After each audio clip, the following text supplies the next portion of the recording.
ensemble avec nos invités, nous parlerons du football, de l'actualité du football d'une manière simple et claire pour certaines personnes qui peut-être n'ont pas accès à l'information sur le football que nous aimons tous. Alors je tiens à rappeler que nous serons toujours ensemble chaque dimanche de 17h à 18h10. Encore une fois, merci pour votre attention. En ce qui concerne mes invités, j'ai à ma gauche M. Aurélien Bokata, M. Georges Dubié et à ma droite, M. Christian Bobena, à qui je dis bonsoir. Bonsoir. Vous allez bien? Très bien. Ça va. Alors, avec vous, ensemble, nous allons partager sur plusieurs sujets de l'actualité que nous connaissons.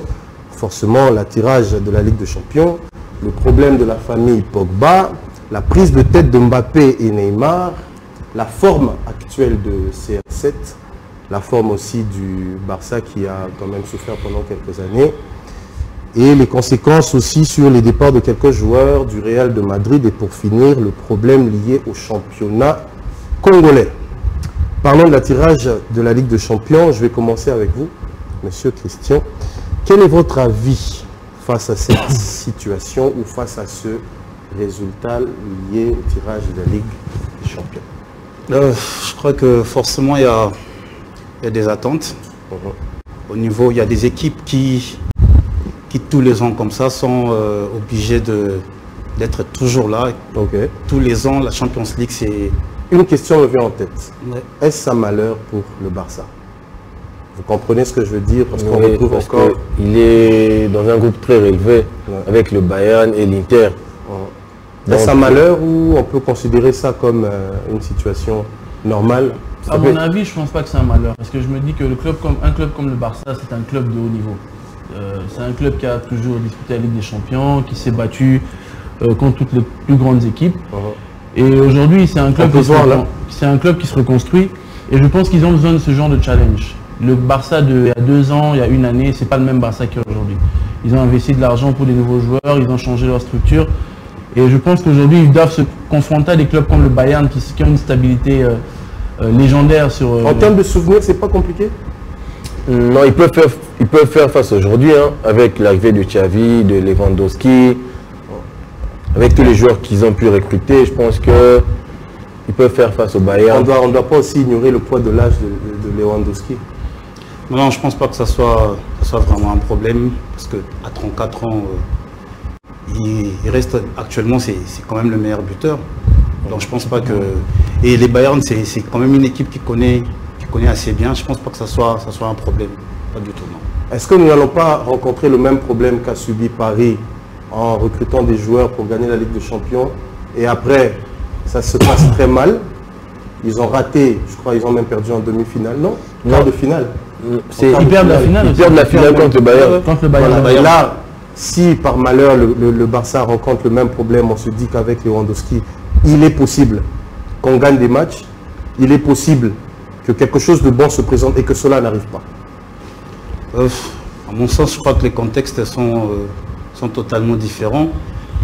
Rencontrer le même problème que Paris en achetant des joueurs pour gagner la Ligue des Champions, je ne pense pas que Xavi sera plus ou moins pardonné. Il s'était donné une saison pour reconstruire l'équipe. Ils n'ont pas eu assez de temps pour jouer ensemble, mais je crois qu'ils nous ont déjà prouvé depuis le début de la Liga qu'ils peuvent faire des efforts, et je pense qu'ils peuvent s'en sortir. Je vois plutôt favori avec le Bayern. L'Inter, pas trop, mais je crois que ça va aller pour le Barça. Avis contraire? Non, je suis du même avis que lui. Je pense que... Je partage son avis. Et puis je dirais pas qu'ils ont acheté des joueurs pour la Ligue des Champions, parce que quand vous regardez le mercato du Barça, il n'y a pas de gros noms qui viennent comme ça. Il n'y a que Lewandowski parce que c'est une superstar, c'est un super attaquant. Mais après, ils se battent plus pour garder les joueurs qu'ils ont déjà et ramener les jeunes du Barça. Et je pense que c'est ça qui va faire la force du Barça aujourd'hui, parce qu'ils ne vont pas se tabler sur des joueurs qui sont finissants ou bien qui tendent vers la fin de leur carrière pour gagner une Champions League en passant. Donc là, ils sont en train de construire une équipe pour les 5 et 10 prochaines années. Exactement. Ce qu'il dit, c'est que vous verrez qu'il y a Piqué qui est pratiquement sur les bancs de remplaçants depuis plusieurs matchs, et Jordi Alba aussi. Je crois que c'est pour donner plus de temps aux jeunes joueurs et créer vraiment une forme de moule ou de synchronisation Moi, je entre les pense aussi qu'ils veulent plus stabilité, la stabilité de l'équipe, hein, comme avant. Ils ne vont pas se dire parce qu'on a Lewandowski, on va directement gagner la Ligue des Champions. Non. C'est clair. Ils veulent plus se stabiliser, comme il y a quelques années. On va peut-être atteindre les quarts de finale, demi-finale, et peut-être l'année prochaine, ou bien ils vont voir comment ça va se passer. Mais je pense qu'avec Xavi, l'équipe sera en forme. Doit-on dire que c'est le groupe de la mort? Oui. Bon, Oui, je pense que quand même. Je pense, ouais, quand on voit il y a 3 gros clubs, 3 gros championnats, je pense que oui, hein, ça paraît d'être le groupe de la mort, surtout quand on connaît le passé entre le Barça et le Bayern. Donc je pense que ça mérite ce nom-là quand même. Quel club est favori selon vous? Avant que je ne donne mon avis. Dans ce groupe ou en Ligue des Champions? Dans l'ensemble. Dans l'ensemble, Moi, je table sur Manchester City. Okay. Moi, je vois Manchester City gagner enfin la Ligue des Champions cette saison. moi, je dirais toujours le Real de Madrid, parce que c'est le plus grand club. Ils sont armés pour ça. Ils sont préparés psychologiquement à gagner la Ligue des Champions chaque année. Donc, je mettrais le Real Madrid comme favori. Pourquoi pas Liverpool? Je pense, à mon avis, que le temps fort de Liverpool est passé. Ils ont eu les 3-4 dernières saisons, ils étaient tout en feu. Et avec le départ de Sadio Mané, il ne faut pas oublier que c'était quand même une charnière principale de ce Liverpool-là qu'on a connu. Et aujourd'hui, même en championnat, ils ne sont pas très en forme. Et ils ont recruté Diaz. Oui, mais après Diaz, ça ne remplace pas un Sadio Mané. Et quand on connaît les 3 dernières saisons qu'il fait à Liverpool, je ne pense pas que c'est avec une seule recrue qu'on va remplacer Mané du jour au lendemain. Est-ce qu'on doit craindre Manchester City? Oui, toujours. Oui, je pense que oui. Ça fait 4-5 ans qu'ils sont... La personne n'a cité le nom de Manchester quand j'ai demandé qui était favori. Non, moi j'ai dit... Il a dit Manchester City. Quelle est la raison? Je pense que déjà, par rapport à leur coach, au système de jeu qu'ils ont instauré dans leur équipe, c'est pas une équipe qui tâtonne, c'est une équipe qui joue. Malheureusement, dans le football, il y a la malchance, il y a la chance. Donc, jusque-là, ils sont tombés sur la malchance, mais je pense qu'au bout d'un moment, ils auront la chance. Et je pense qu'ils ont cette capacité, ils ont ce collectif pour pouvoir gagner cette Ligue des Champions enfin. Leur pression sur Haaland? Évidemment. Il est extraordinaire. À son âge, c'est pas trop le demander, non? Non. Bon, on a vu des joueurs comme Cristiano Ronaldo, Messi à leur époque. À 19 ans, il portait tout un grand club comme le Barça. Et je pense pas que c'est une pression. Je pense plus que c'est une motivation pour lui au fait de... Parce que pourquoi je pose cette question? On va se souvenir que Messi, à 22 ans, il avait déjà quoi? 3-4 ballons d'or? 2. 22 ans? Non, je pense. 3 ballons d'or. À 23 ans, il avait 2 ballons d'or. Il avait déjà plus de 2. Plus de 2 ballons d'or. Haaland, actuellement, il a 22 ans. Disons, 21, 22. Pas de ballon d'or. Pareil pour Mbappé. Bon, je crois que ce serait très tôt de lui mettre de la pression pour les ballons d'or. Et c'est pas trop dans la philosophie des Guardiola de mettre un joueur en exergue pour qu'il gagne qu'il y ait des titres. Il a combien fait ça avec Messi? Il a combien fait ça avec Messi? Bon, après non, mais c'est pas le même parcours. C'est pas le même parcours. Et je pense même que la pression est plus du côté de Guardiola parce que depuis le Barça, il a été recruté uniquement pour la Ligue des Champions. Donc je pense que la pression est plus sur le coach que sur Haaland. Une crainte. La Coupe du Monde arrive. Qu'est-ce qui va se passer?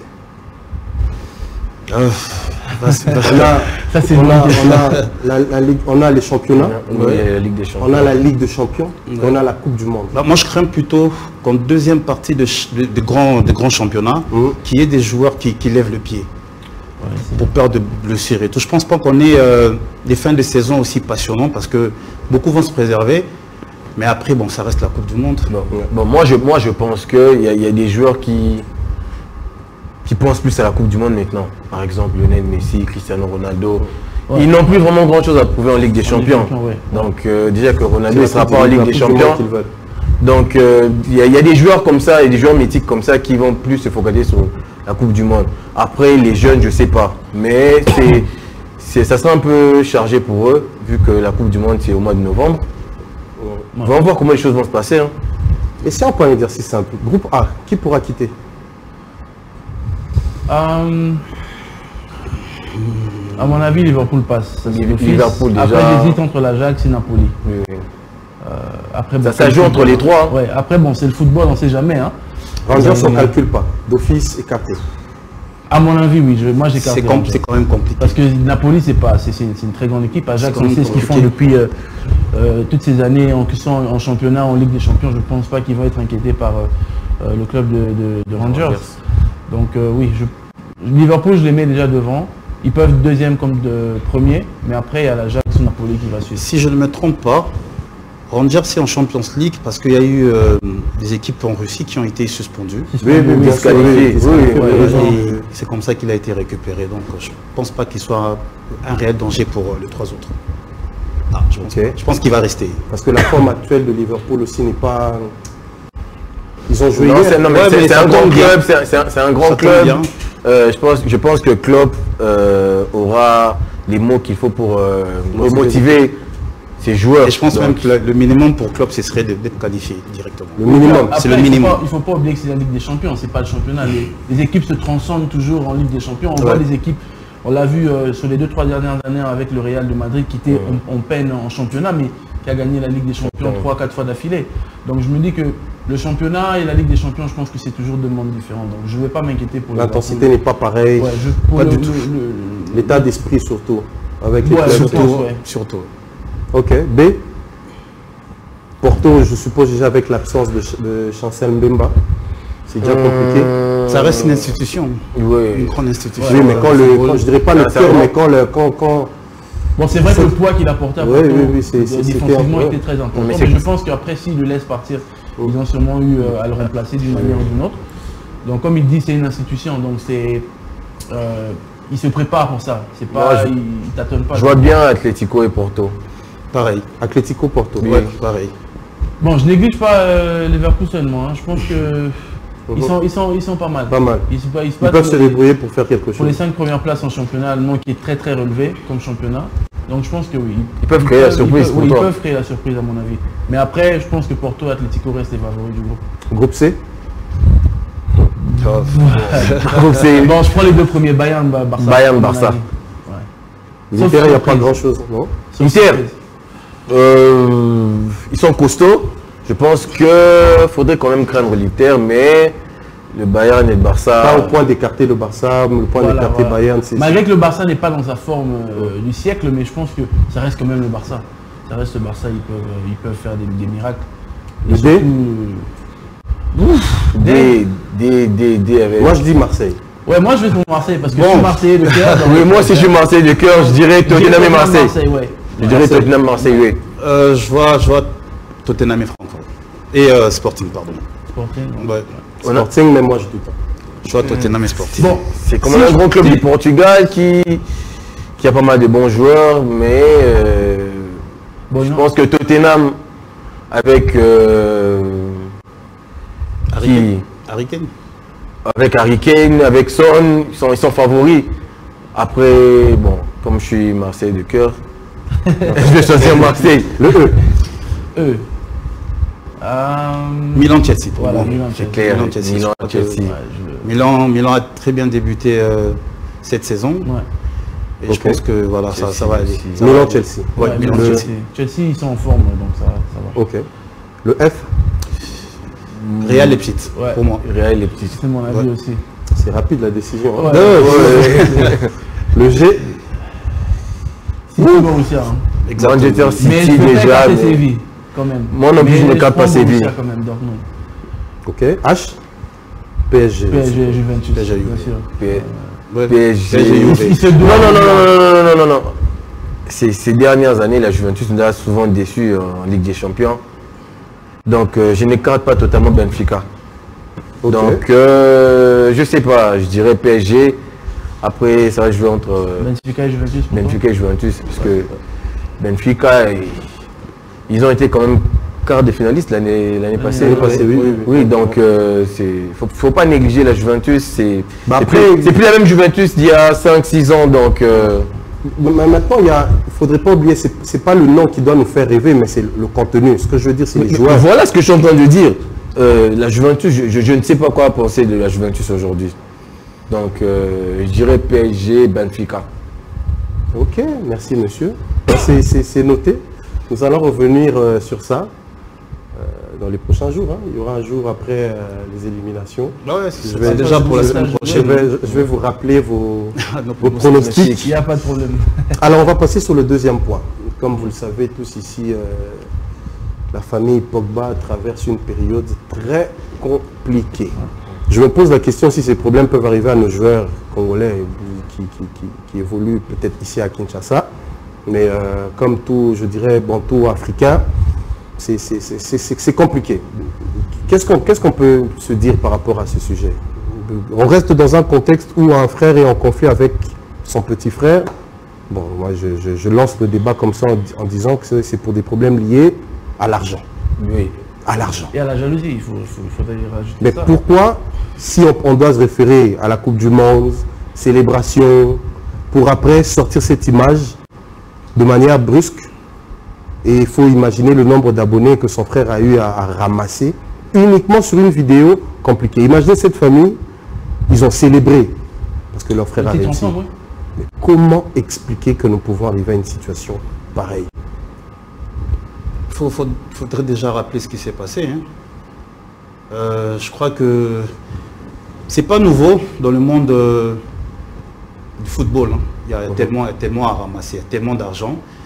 Et tout ce qu'on a eu à voir comme célébration et tout ça là, c'est vrai que derrière, il s'était déjà passé des choses. Bon, c'est des scandales, il faut s'y attendre, ça va venir, ça va venir. Je crois que l'image, elle est déjà pas très bonne pour la famille. Et surtout que ils ont indirectement ou directement impliqué leur maman, qui finalement a pris part pour Pogba. On comprend bien que ça soit les chouchous. Mais c'est quand même... tu parles de Paul. Paul, oui. Paul, exactement. Enfin, disons quand on dit Pogba, on va... Merci. On voit le patron Pogba. Oui, le joueur. Paul Pogba. Je ne pense pas que l'image soit très bonne déjà pour eux tous.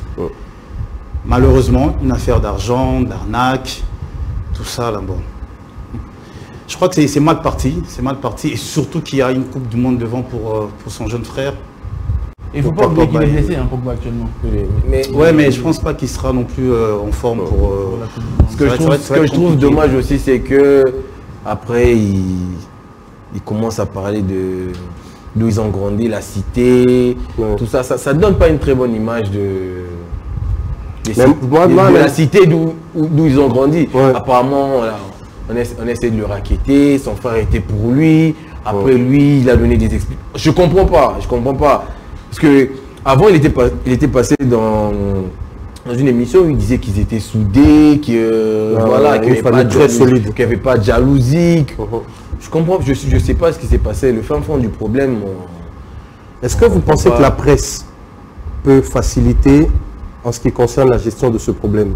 Parce qu'en France, ça se dit que voilà, déjà qu'il n'est pas aimé, l'équipe nationale ne veut plus de lui. Je me dis à la limite, ça peut l'embêter. Reste à savoir si c'est vraiment la réalité en interne. Il a joué 2 matchs de préparation pour l'équipe de France. Et la décision va forcément revenir au président de la Fédération de football française. Ça va être compliqué, comme je l'ai dit, à gérer. Il y aura trop de pression. Généralement, c'est vers leur famille que les joueurs vont prendre un peu de force, comme pour dire. Mais là, diviser, je pense que ça va être très compliqué pour lui. Et les médias, forcément, c'est des sujets qui se ramassent comme ça, hein, c'est friand. Ils vont se jeter sur ça. Et puis voilà. Je ne pense pas que ça soit très bon pour lui, sa carrière. Dommage. Le mot ne vient pas de moi. Mais quel est l'objectif? De dire qu'il aurait souhaité demander à un marabout de faire du mal, si je peux le dire comme ça, ou d'impacter négativement sur le football de Mbappé. Bon, vous savez, c'est 2 chouchous en équipe de France, Pogba et Mbappé. Mbappé, c'est la pépite, c'est la perle. Mais après, aujourd'hui, ils sont humains. Il peut, d'une façon ou d'une autre, être jaloux par rapport à la couverture médiatique que Mbappé peut avoir de nos jours. Et peut-être que c'était sur lui avant et que c'est plus sur lui. Vous savez, il y a tellement de choses qui se passent dans le football et non seulement dans le football, mais dans la vie. Et l'envie, la jalousie peut nous pousser à faire des choses assez compliquées. Mais quand on suit la déclaration de ses avocats, il dit il n'est pas allé voir le marabout pour ensorceler Mbappé. Pour se protéger des blessures. C'était pour se protéger des blessures. Mais Dans sa première déposition à la police, il a toujours nié qu'il allait voir un marabout.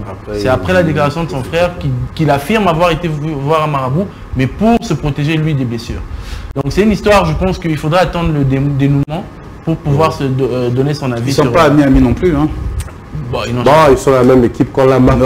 Oui, mais après, c'est connu qu'ils ne sont pas amis. Oui, c'est pas... mais après, avant, c'était Pogba, la superstar. Le chouchou, bien sûr. Mais après, on connaît le tempérament de Mbappé. Mbappé, c'est un petit Cristiano Ronaldo. C'est quelqu'un qui est très sûr de lui. Donc, il ne laisse pas la place à tout le monde autour de lui. On le voit aujourd'hui au PSG avec Neymar et avec Messi. C'est un peu comme ça qu'il se comporte. Donc, c'est normal que Mbappé et Pogba, connaissant Pogba aussi qui a un caractère assez fort, ça sera très difficile pour eux d'accrocher. Okay. Donc je pense qu'ils sont plus amis entre guillemets en équipe de France parce qu'ils sont coéquipiers, mais après je pense pas qu'il y a d'intimité entre eux. Vous savez, en ce qui concerne ce sujet, ce qui me gêne est que il y a des jeunes qui veulent aussi arriver au niveau de Paul Pogba, de Mbappé, mais lorsque ces jeunes doivent entendre qu'une superstar comme Pogba doit aller voir un marabout, allant dans le contexte où lui-même dit c'est pour le protéger. Ça ne donne pas une bonne image de lui. Exactement, c'est à ce niveau-là que je me trouve. Ça ne donne pas une bonne image de lui, je suis désolé. Mais après, bon, moi je me dis que chacun a ses croyances. Après nous on est bon tout.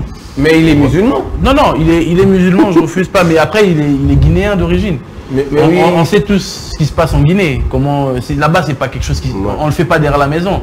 Bah après, à la limite, on a vu ça avec Adebayor. Il y a eu des moments où il était en blessure. Il dit que non, pour qu'on me traite, je dois rentrer au Togo. Mais Adebayor, il a eu la même situation que Paul Pogba avec sa famille. Avec sa famille. Mais là, c'était pire même. Lui, entre guillemets, ils l'ont marabouté pour l'empêcher de bien jouer.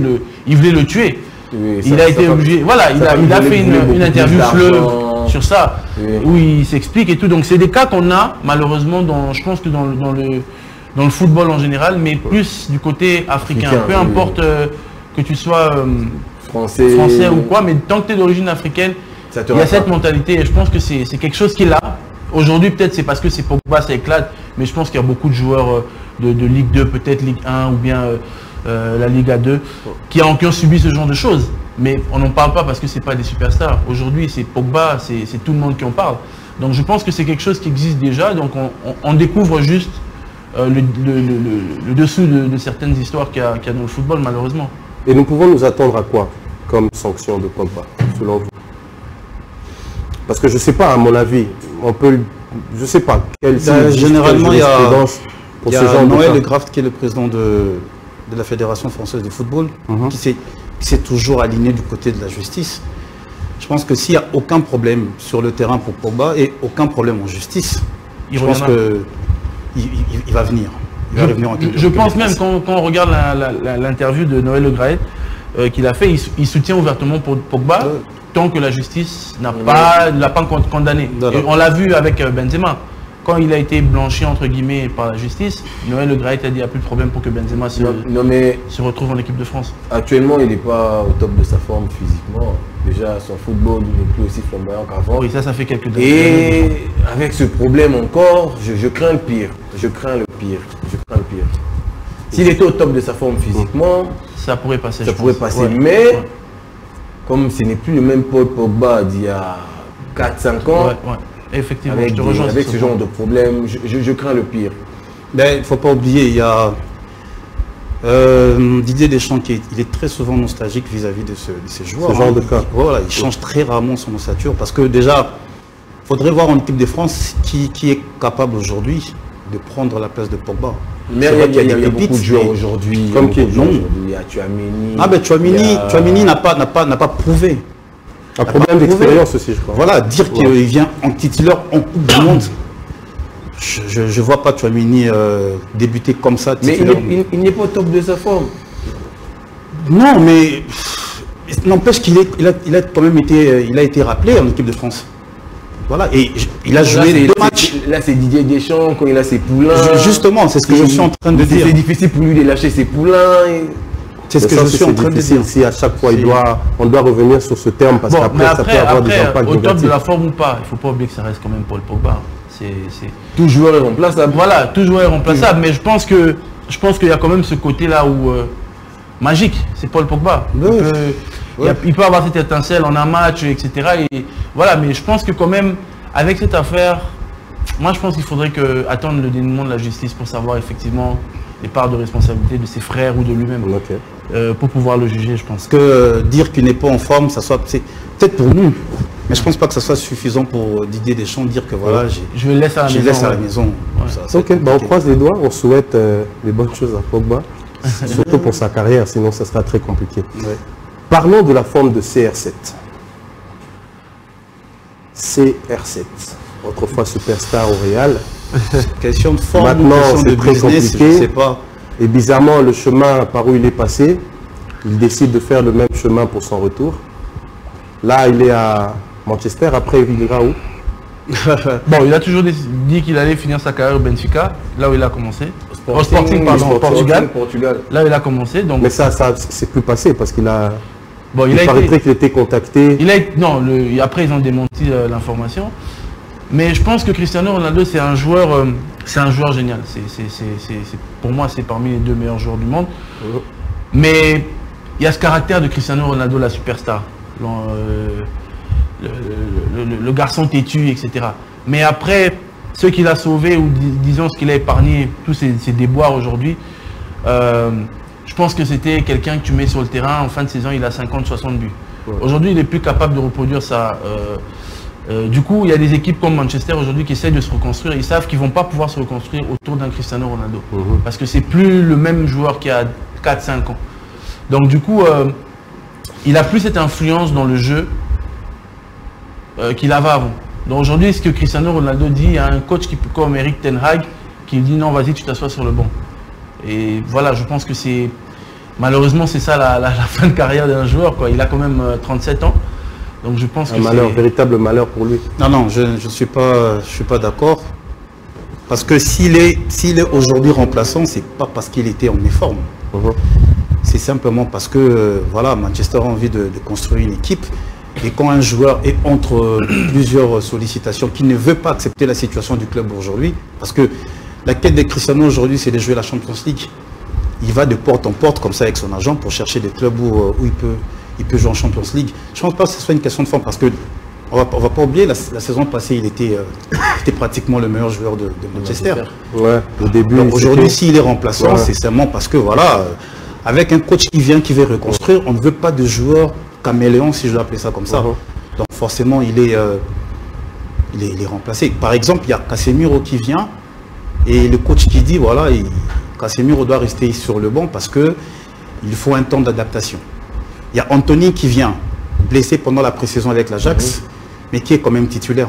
Voilà, donc ça dépend vraiment du tempérament des coachs à un autre. Je ne pense pas que les raisons soient par rapport à sa méforme, mais plutôt du côté, voilà, business, il part ou il part pas. C'est compliqué pour un coach. On ne peut pas construire une équipe, comme il venait de le dire, sur un joueur qui n'a pas la tête. Non, pas l'âge. Qui n'a pas la tête dans le club. C'est compliqué. Mais qu'est-ce qu'il allait faire là-bas s'il n'avait pas la tête? Moi, je pense qu'il n'est pas dans la bonne équipe. Déjà, son retour... Moi, j'étais déjà contre son retour à Manchester parce que Manchester a besoin de se reconstruire. Manchester, ce n'est pas un club qui va viser la première ligue aujourd'hui et la Ligue des Champions. Et quand il s'en est rendu compte, c'était déjà trop tard. Tu es déjà dans le club, tu as un gros salaire. Après, tu prends de l'âge. Les clubs, ils ne veulent plus prendre Ronaldo à cause de ça. Pour moi, il aurait dû aller dans une équipe qui est plus ou moins stable. Parce qu'il a été sollicité par Manchester City, je pense, avant de signer à... Oui, c'est... Il y a plus de stabilité. C'est Ferguson qui appelle au dernier moment, il dit viens à Manchester. Pour moi, c'est ça l'erreur. S'il était à City, il aurait été dans une très bonne équipe. Ouais, mais le projet de City, ça allait peser sur lui. Hein. Non, il a été contacté. Le joueur, il prenait son avion pour aller... Après, les dessous, on ne sait pas trop. Est-ce que c'est Guardiola qui a appelé Cristiano? Je ne pense pas. Non, ce n'était pas son premier choix. Son premier choix, c'était Harry Kane, mais... On connaît tous le président de Tottenham qui est dur à la perte. Il voulait de Ronaldo. Comme je disais, je vais renchérir un peu. On voit que Manchester United ne se qualifie pas pour la Ligue des Champions sur le dernier match de championnat. Ils le gagnent. Ils sont en Ligue des Champions. Non, je pense pas que c'était sur le dernier match. Si, c'est le dernier match. Ils ont un point de différence avec le 6e, je pense.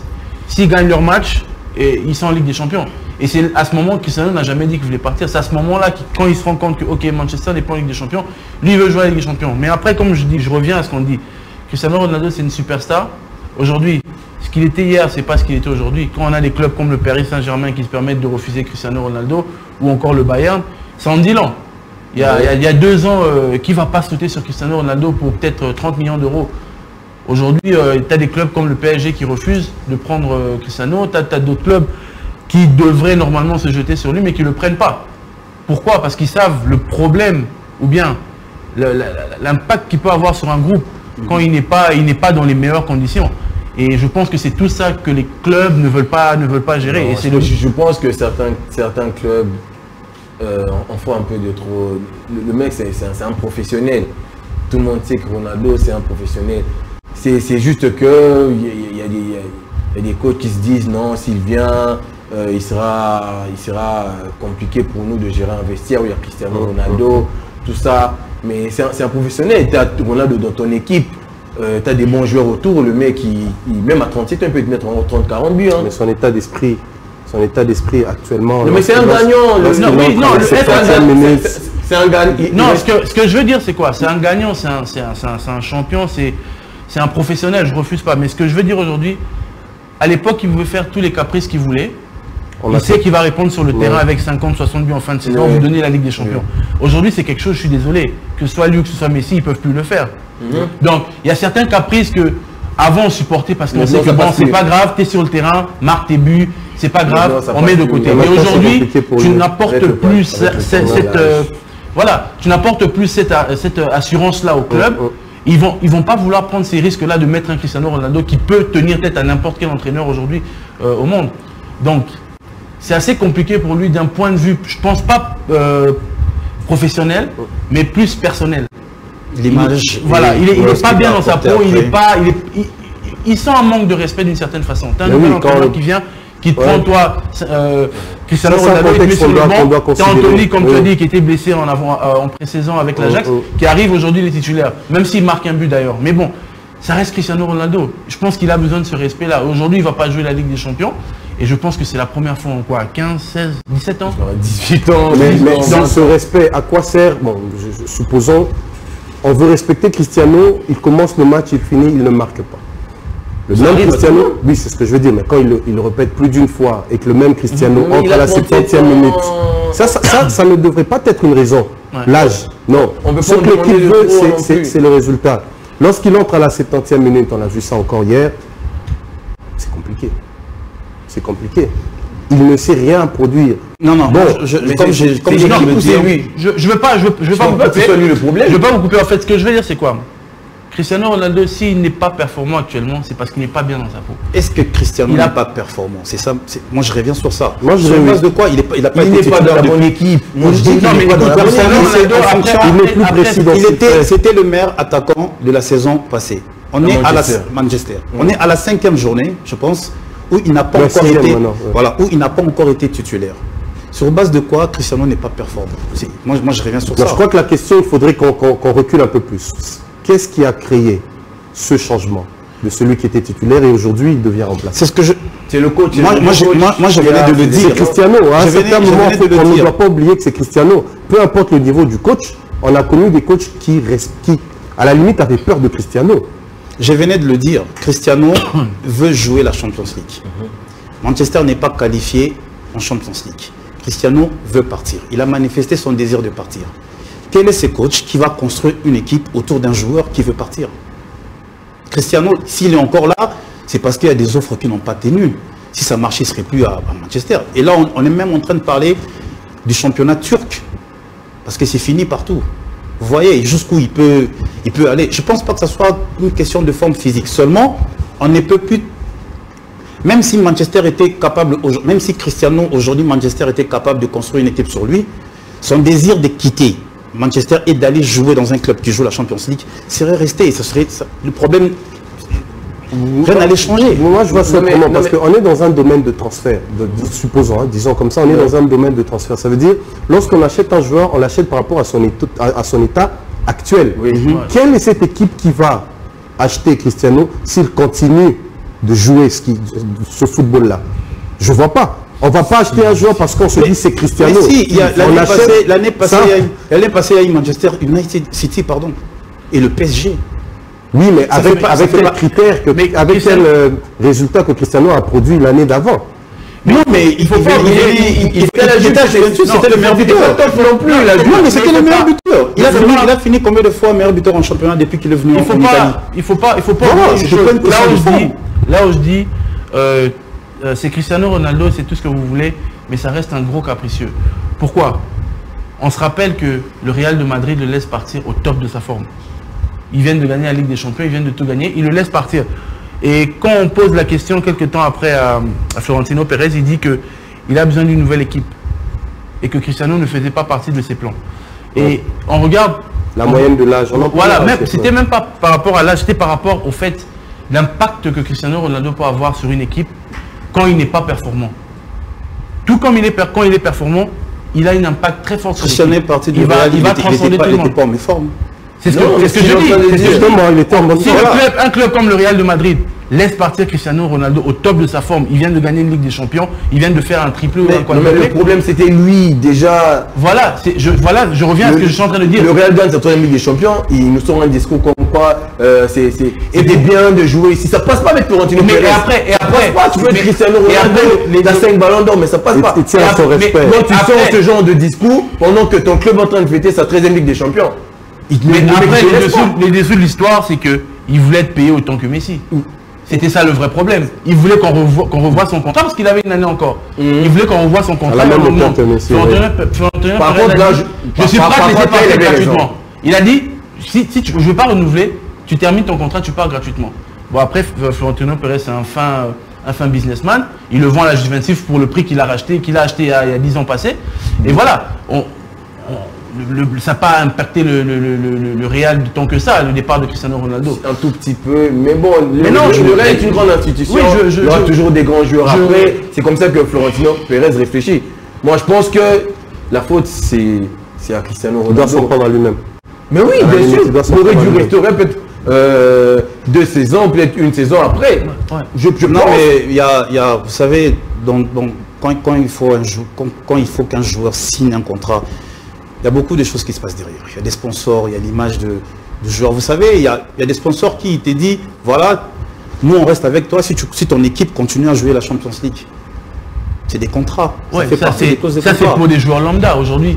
Lambda, je dirais non. Je dirais non. Parce que lambda, non. Non, je ne parle pas de Cristiano. Je dis pour un joueur lambda, il aura certaines conditions. Aujourd'hui, quel sponsor ne voudra pas signer avec Cristiano Ronaldo? Il y a plusieurs paramètres. Vous savez quand Cristiano a signé... C'est 300 millions d'abonnés sur Instagram. Comme Cristiano, il n'a pas besoin sans compter les maillots. Voilà, c'est pour te dire. Il n'a pas besoin d'être chouchouté par les sponsors. Il y a, je crois quand même si, parce que il y a Cristiano, quand il signe à Manchester United, il rapporte tous ses followers, pratiquement tous ses followers sur Instagram. Et aujourd'hui, c'est beaucoup d'argent et c'est même très bien pour l'image du club. Bien sûr. Je le répète, je ne pense pas.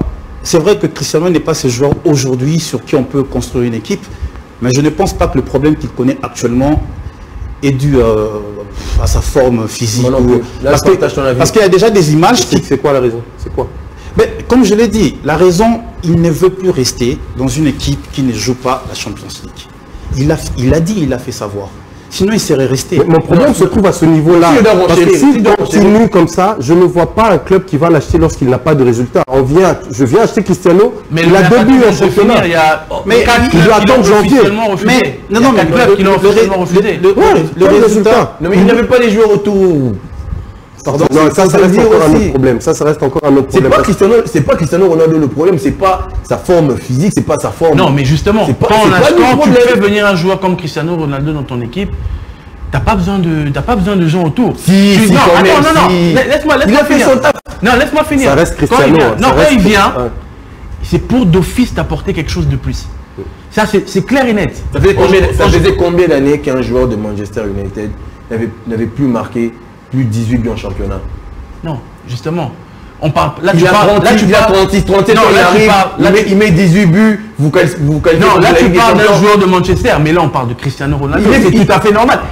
L'apport de la personne doit avoir un impact. 18 buts, Cristiano Ronaldo, on connaît, c'est rien, en une saison. Non, c'est pas... C'est absolument rien, c'est pas rien, c'est pas rien. 18 buts en une saison, c'est quand? Non, c'est pas rien, parce que le problème de Cristiano, avec ses 18 buts, ce n'était pas Cristiano, c'était le club. Mourinho a lancé une blague comme ça en disant que parmi ses plus grands exploits au football, c'est d'amener Manchester jusqu'à être deuxième. J'avais vu ça. Voilà. Donc c'est pour dire que avant les gens pensaient que le problème c'était Mourinho. C'est pas Mourinho. C'était Manchester, le club. Et aujourd'hui, avec une équipe qui est en apesanteur, marquer 18 buts, c'est pas rien. Le problème, c'est pas Cristiano, c'est pas Cristiano. Le problème, c'est Manchester United. Je ne suis pas contre avec ses avis, mais je ne vois pas un club qui va venir acheter Cristiano par rapport à son parcours, à l'histoire. Non. Le club achètera Cristiano par rapport à son présent. Il a combien de buts maintenant? Il n'en a même pas 6. Mais vous parlez de quelle équipe? Là, actuellement, il faut une équipe. Bon, non, mais il y a des équipes qui avoir Cristiano dans leur club suffit. Oui, mais face à quel projet, ça suffit. Face à quel projet d'avenir? Exactement. Il ne va pas aller n'importe où. On l'a dit, il veut la Champions en recrutant Cristiano Ronaldo. Vous avez quel projet? Ils ont mis quel joueur autour? Quand on parle de Cristiano Ronaldo, du Real de Madrid, de Manchester, il faut voir les équipes qui est autour. Non, mais après, il ne faut pas oublier que Cristiano Ronaldo, s'il va à Manchester United, ce n'est pas son choix premier. Il était dans l'avion pour Manchester City. J'ai dit tout à l'heure. Non, quand on dit choix premier, ça veut dire quoi? Non, ce que j'ai dit tout à l'heure, c'est son erreur à lui d'aller à Manchester. Manchester l'a sollicité en dernière minute. C'est pas comme si on l'avait sollicité avant. Mais c'est un choix de cœur. Quand il va dans un club comme Manchester City, il sait que c'est pour jouer la première place de championnat, il sait que c'est pour jouer toutes les finales, mais il prend quand même la décision d'aller dans un club qui est en difficulté. Manchester United, il ne le fait pas pour la Ligue des Champions. Il veut le faire parce qu'il est Cristiano, il veut montrer que c'est voilà. C'est un choix de Cristiano. Je trouve c'est une erreur qu'il fait. Erreur. Il aurait dû aller à Manchester City parce que c'est un club qui est beaucoup plus stable, qui vise les grandes choses. C'est ce que tu as dit tout à l'heure d'ailleurs. Erreur de sa part. Il va plus à Manchester United parce que c'est un choix de cœur. Voilà. Et non un choix sportif. Donc en conclusion, on va se mettre d'accord pour dire qu'il doit assumer. Mais après, il ne faut pas oublier que quand il va à Manchester, c'est le joueur le mieux payé quand même de Manchester United. Il ne faut pas oublier ça. Mais il mérite. Oui, il mérite parce que c'est Cristiano. Mais après, on voit quand même l'homme qui fait le choix du cœur plutôt que le choix de carrière, quoi. Parce qu'aujourd'hui, s'il allait à Manchester United, il avait peut-être une chance. 9 sur 10 à gagner une Ligue des Champions dans les 2 prochaines années. Bon, aujourd'hui, il va à Manchester United. Et puis, il faut dire qu'il y a quand même un gros challenge pour lui. De peur qu'en Champions League, il y a Messi qui risque de le dépasser. Donc, il fallait rester en Champions League pour rester celui qui est recordman de buteurs. Voilà, il y a tout ça qui le dérange aussi. Ça aussi, c'est dans sa tête parce qu'il sait qu'il n'a plus beaucoup d'années devant lui. Oui, c'est sûr. Il veut maximiser à fond son record. C'est sûr. Et maintenant, on va parler d'un point qui fait mal. Un point qui fait vraiment très mal avec l'arrivée de Lewandowski. Ce vieux, moi je l'appelle le vieux papa qui arrive et maintenant on va voir de quoi il est capable face au Bayern qui arrive déjà la semaine prochaine. Ouais. Déjà la semaine prochaine. Et c'est là qu'on va juger l'importance de l'arrivée de Lewandowski au Barça. On parle maintenant de la forme actuelle du Barça. Est-ce que vous êtes fier de la forme actuelle du Barça? Si on doit partir de la composition du Barça. Et non, qu'on commence par la composition avant de parler de l'individu. Parce que maintenant, quand on parle du Barça, on parle de Lewandowski. Moi, je dirais avec Xavi et sa méthode, faut laisser le temps. Il y a eu... À l'équipe? Mais oui, bien sûr. Oui, à l'équipe. À l'équipe. Je ne vais pas dire que, comme il y a Lewandowski, comme il y a Xavi, comme coach, que le Barça va jouer comme il y a 10-11 ans. Pour moi, c'est plus question de temps. Ça prend, mais le résultat est rapide quand même. Par rapport à ce qu'ils étaient il y a une année, beaucoup d'évolution. Ils n'ont pas joué des grands clubs non plus. Oui, non, enfin, ce que je veux dire, c'est pas forcément les grands clubs, mais la façon dont ils jouaient. Ils jouent maintenant. Ils jouent beaucoup mieux qu'avant. Voilà. C'est par rapport à ça. On sent la patte Xavi quand même. Voilà, après, comme tu dis, il faut du temps pour voir effectivement ce que ça va donner. Mais un aspect qu'on a dit tout à l'heure sur les coéquipiers. est-ce que c'est grâce à un joueur comme Dembélé, à un joueur comme Ansu Fati, tout autour de Lewandowski, qui fait qu'il soit ce qu'il est? Ou c'est parce que c'est Lewandowski? Bon, ça reste un grand attaquant. Lewandowski, il n'a pas besoin de qui que ce Le soit. Le contexte de ses coéquipiers, non. Ça n'a pas d'impact sur lui. On verra comment ils vont se comporter avec lui. Moi, je pense pas que c'est l'influence des coéquipiers. Lewandowski, ça reste un attaquant. Il est fait pour ça, marquer des buts. Donc, que l'équipe soit en méforme ou pas, Lewandowski, tu donnes balle au pied en surface de réparation, il était sûr de marquer un but. Même s'il va aller 20. Il va marquer. C'est un attaquant. Non, ça reste. Oh, écoute, on vient de donner l'exemple de Cristiano Ronaldo. L'équipe dans laquelle il va, elle est pas du tout bonne. Mais après, c'est le meilleur buteur avec 18 buts. La moyenne va baisser. Non, je refuse pas. Mais ce que je veux dire, c'est quoi? Même si tu demandes les 20, ça restera le meilleur buteur de l'Eventé. Même s'il ne marque pas 30 buts, il va te marquer 15 buts. Exactement. Donc c'est ce que je veux dire. Ce que je veux dire, la forme autour ne va pas impacter sur la personne de Lewandowski comme telle. Peut-être sur les performances du groupe, mais pas sur la personne. Lui, il restera buteur, il va marquer ses buts. Mais après, si l'équipe est bonne, il en marquera plus. C'est ce que je veux dire. C'est pas que l'équipe est mauvaise, Lewandowski ne marque plus de buts. Moi, je pense que c'est dans ce sens-là que je dis. Il a été plutôt... On l'a cherché parce que après le départ de Luis Suarez, il y a le Barça qui était quand même en quête d'un vrai numéro 9. Et Xavi, dans son organisation, il s'est dit, bon voilà, ce qu'il me faut maintenant, c'est un vrai numéro 9. Et ils sont allés chercher. Ils avaient Aubameyang.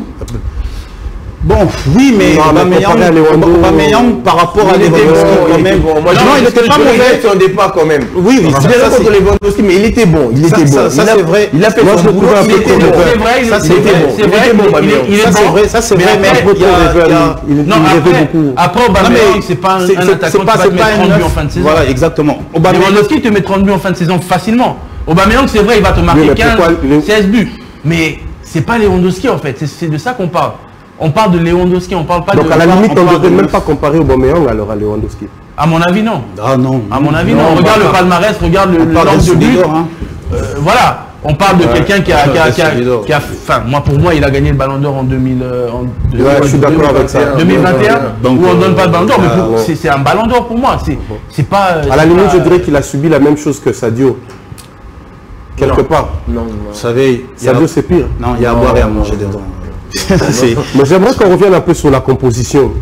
Ma question est de savoir, est-ce que vous pensez que la transmission du pouvoir est bonne? On a vu ça maintenant au niveau de la défense. Piqué n'est plus à tout moment le Piqué qu'on voit. Mais les résultats sont là. On voit aujourd'hui le Barça, ils ont quoi, 5 victoires de suite. Ils ont 17 victoires de suite à domicile. Donc je pense que les résultats sont là. Mais après, il faut du temps. Il faut que la patte prenne, pour qu'il s'installe. Mais à première vue, les résultats sont palpables quand même. Au milieu, ça va, Busquets le fait, la transmission, Gavi. Oui, quand même, pour moi, je crois que c'est... Parce qu'à un certain moment, les vieux, permettez-moi de dire les vieux, on doit les écouter. Qui joue pratiquement, qui n'est pas titulaire. Ils ont recruté Kessié. Qui joue pas encore. Mais là, je crois que c'est un problème lié au coach, peut-être. Mais pourquoi vous le prenez? Pourquoi vous le prenez si... Non, mais après, on a besoin, quand une équipe comme ça prend des joueurs comme ça... Non, mais si vous voulez changer de Jong, ils veulent le garder. C'était les problèmes... Il va être remplaçant. Non, avec son salaire. Il va éventuellement jouer. Je pense qu'on l'a mis d'abord remplaçant parce qu'avec le feuilleton mercato qu'il y a eu autour de lui, il part pas, il reste, il revient. Et on l'a mis de côté. Il est même parti en vacances... En Angleterre, les gens pensaient qu'il était allé signer à Chelsea, mais il était juste parti en vacances. C'est Xavi qui lui a donné l'autorisation d'aller en vacances pour essayer un peu de le déstresser. Après, De Jong, c'est un joueur extraordinaire. C'est un milieu de terrain hors pair, mais je pense qu'il faut qu'il soit dans les meilleures conditions pour pouvoir s'exprimer. Et je pense que depuis qu'il arrive au Barça, il n'a pas encore eu cet environnement-là où il va éclore. Dans ce cas, on peut être prêt à perdre Busquets? Oui, ça va le faire. Là, j'ai parti Busquets. Et je pense qu'il... Parce que l'année passée, il y a eu l'année passée, on n'était pas d'accord que Busquets puisse partir parce que ça allait créer un déséquilibre. Et maintenant, la question qu'on doit se poser maintenant, est-ce que nous sommes prêts à laisser oui, à mon avis, je pense. Vous êtes sûr? Parce qu'en termes... Moi, je ne pense pas. Parce qu'en termes d'expérience, ça sera difficile. Pourquoi je dis ça? Ça sera difficile. Regarde aujourd'hui quand on met Piqué sur le banc. Tu as Jordi Alba qui, à la limite, ils veulent résilier son contrat. c'est une page qui se tourne aujourd'hui. On va pas se coller à Piqué qui a 36 ans. Bousquet qui a 34, bientôt 35. Excusez-moi. Il n'a plus les mêmes performances qu'il y a 3, 4, 5 ans. Bon, après, je vois pas quel club va vouloir prendre. Voilà, Piqué, il va en retraite. Ou bien il va aux États-Unis. Non, il va aller jouer aux États-Unis, je sais pas moi, il peut aller jouer à Valence. Voilà, il y a des clubs qui peuvent le prendre, mais au haut niveau, pour les performances qu'on attend d'un Busquets, il ne va plus pouvoir les donner éventuellement cette saison. Donc je pense que oui, Busquets, je pense que c'est un excellent milieu de terrain, mais avec le poids de l'âge. C'est compliqué, c'est compliqué. Doit-on croire à un certain moment qu'on va perdre Dembélé? Parce que qu'on le veuille ou pas, si aujourd'hui on peut être fier de Lewandowski, c'est parce que d'une part Dembélé fait bien son travail à l'aile. Après, s'il reprend avec sa vie de blessure, je me dis quelque part ça pourrait être compliqué pour lui. S'il est conscient qu'il est épargné par les blessures, les blessures, il peut être conscient ou pas, mais s'il doit se blesser, il va se blesser. Mais il arrive aux entraînements. Bon, je pense que ce problème a été réglé. Il s'est quand même assez discipliné d'après les dernières. Mais après, il ne faut pas oublier que Dembélé pouvait partir du Barça libre. Il y avait une dizaine de clubs qui voulaient le prendre. Mais il fait quand même ce choix-là de rester au Barça. Donc ça veut quand même beaucoup montrer son implication et la détermination qu'il a de s'imposer dans ce Barça-là. Donc je pense que oui, Dembélé, c'est un très grand joueur. Et il n'a peut-être pas encore prouvé comme il devait, mais je pense qu'on peut compter sur lui quand même. Il faut dire que c'est Xavi qui voulait qu'il re-signe. Donc les Barça le veulent encore. Ok. Ouais. Alors très rapidement, on va un peu parler du Real. Le départ du Real. Casemiro est parti. C'est une page qui se tourne. Marcelo qui part. Marcelo qui part. Gareth Bale, bon... ça c'était déjà une histoire ancienne depuis 2-3 ans déjà. Après on commence à perdre, là vous voyez vraiment le cœur, on a perdu, hein, à la limite je dirais les légendes même de l'équipe. Parce qu'à un certain moment, bon, avant on pouvait parler de Figo, les autres, mais maintenant, ce Real là on commence à perdre cette équipe. Non, à mon avis non, parce que sur la photo il y a Marcelo qui est parti, il y a Casemiro, bon. Il y a Isco aussi, c'est des joueurs qui jouent qui n'entraient plus dans le système de jeu d'Ancelotti, ni même de son précédent. Est-ce que la jeunesse là pourra assurer la relève? On parle de Camavinga, d'autres recrutements. Ils ont Ancelotti qui est maître de cet art-là des passations effectivement, de pouvoir. Il est fait assez bien. Très bien. Aujourd'hui, il y a les jeunes Valverde qui est lancé, il y a Rodrigo, il y a Vinicius qui aujourd'hui, voilà, on peut vraiment pas s'en passer. Il y a Benzema qui est encore là, il y a Modric qui est là, il y a Toni Kroos qui pratiquement il va pas re-signer. Donc je crois que le Real peut encore tenir, on peut encore compter sur ces joueurs-là. Tu as Mini pour remplacer. Exactement. Et je voulais soulever un point. Qu'est-ce que vous pensez du manque de recrutement du Real? Quand il y a Ancelotti Casemiro qui part, et Ancelotti dit qu'il n'a pas besoin de recruter parce qu'il son équipe est complète. Oui.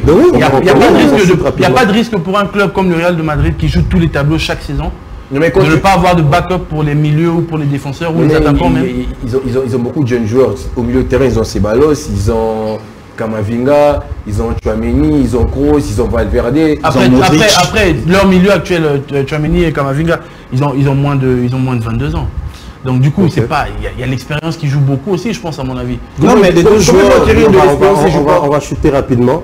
Dernier avis. Comment ils vont acquérir de l'expérience s'ils ne jouent pas? Moi, je pense que Ancelotti, il fera de Tchouaméni le remplaçant valable de Casemiro.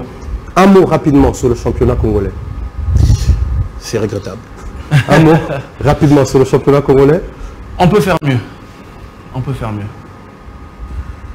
C'est triste. Voilà, merci beaucoup Monsieur Aurélien Bokata, Monsieur Georges Dubié, merci beaucoup Monsieur Christian pour votre passage. Je crois que ce n'est pas la dernière fois. On va très souvent nous retrouver ici, et vous aussi, très chers téléspectateurs. Merci pour le temps accordé. C'est l'émission Tribune d'honneur, vous allez vous habituer chaque dimanche de 17h à 18h10 pour partager toujours avec nos invités l'actualité du football et vous permettre, vous, qui peut-être vous n'aviez pas la possibilité d'avoir accès à l'information, grâce à nos échanges, vous pourrez peut-être comprendre ce qui se passe dans le monde du football. Alors retenez, chaque dimanche, de 17h à 18h10, Tribune d'honneur, maintenant dans la grille de programme de Siloé TV. Merci pour le temps accordé. Merci à vous. Merci à vous. Le dimanche prochain, et à vous, bonne soirée et à dimanche prochain. Merci. Merci. Merci.